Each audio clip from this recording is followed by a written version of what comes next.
నిన్నటి current affairs చివరి ప్రశ్నకు సమాధానం. సాహిత్యంలో ఈ ఏడాది నోబెల్ ఎవరికి దక్కింది? సాహిత్య విభాగంలో ఈ ఏడాది నోబెల్ పురస్కారం హంగేరీ రచయిత లాజ్లో క్రజ్నా హోర్కైను వరించింది. ఫిక్షన్ విభాగంలో చేసిన కృషికి గుర్తుగా ఆయనకు ఈ అవార్డు దక్కింది. కాగా 1901 నుంచి ఇప్పటి వరకు లిటరేచర్ విభాగంలో 118 నోబెల్ పురస్కారాలను ది స్వీడిష్ అకాడమీ బహుకరించింది. ఇక మొదటిది, గ్రీన్ హైడ్రోజన్ హబ్స్ గా 3 పోర్ట్లు. దేశంలోని 3 పోర్ట్లు గ్రీన్ హైడ్రోజన్ హబ్స్ గా గుర్తింపు పొందాయి. గుజరాత్లోని దీన్ దయాళ్ పోర్ట్ అథారిటీ, తమిళనాడులోని వివో చిదంబరనార్ పోర్ట్ అథారిటీ, ఒడిశాలోని పరదీప్ పోర్ట్ అథారిటీలను నేషనల్ గ్రీన్ హైడ్రోజన్ మిషన్ కింద కేంద్రం అధికారికంగా గుర్తించింది.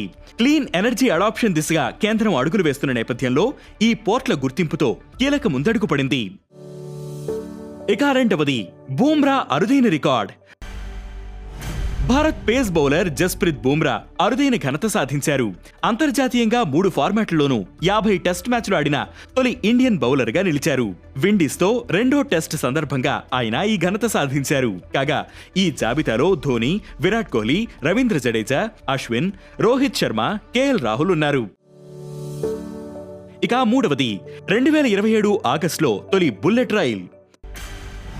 దేశంలోని తొలి బుల్లెట్ రైలు 2027 ఆగస్టులో అందుబాటులోకి రావచ్చని రైల్వే మంత్రి అశ్విని వైష్ణవ్ ప్రకటించారు.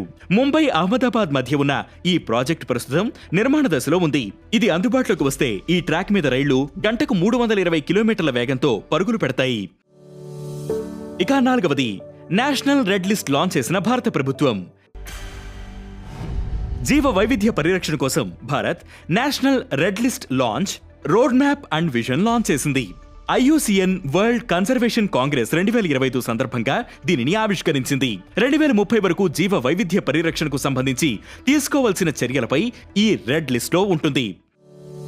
ఇక ఐదవది, కనెక్టివిటీ అండ్ ఇన్నోవేషన్ సెంటర్ ప్రారంభించిన భారత్ యూకే.